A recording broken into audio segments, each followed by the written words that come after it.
தடையை மீறி ஜல்லிக்கட்டு போட்டியை நடத்த வேண்டும் என்ற கோரிக்கை வலுத்து வருகிறது. இதுகுறித்து பல்வேறு கட்சித் தலைவர்களும் சமூக ஆர்வலர்களும் தெரிவித்த கருத்துக்களை பார்ப்போம்.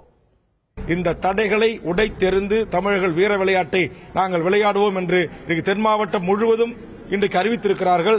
ஆக திட்டமிட்டு இந்திய நாட்டில் ஒரு மிகப்பெரிய பிரச்சனையை உண்டு பண்ணுவதற்கு ஒரு மிகப்பெரிய சதியை நடந்து கொண்டிருக்கிறது என்று நான் குற்றம் சாட்டுகிறேன். நாங்க தான் இதை கொண்டு வந்தோம், அவங்க இல்லை இவங்க இல்லை, யார் போராடினாங்க, நாங்க தான் கொண்டு வந்தோம். நீங்க உங்களுக்கு பேர் வரணுங்கிறதுக்காக இந்த காரியத்தை செஞ்சீங்கன்னா உங்களுக்கு இருக்கிற பேரும் போயிடும்.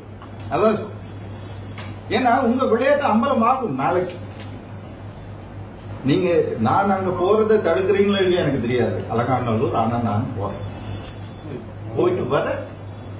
ஆனா அரசியல் காரணங்களுக்காக என்ன நீங்க வழியில தடுத்தா, ஜனநாயக நாட்டில் நான் இன்னைக்கு சொல்றேன், இந்த புனித மண்ணில் நின்று சொல்றேன், தென் மாவட்டத்தில் மிகப்பெரிய போராட்டம் வெடிக்கும். ஏற்கனவே வெடிச்சிட்டு இருக்கு.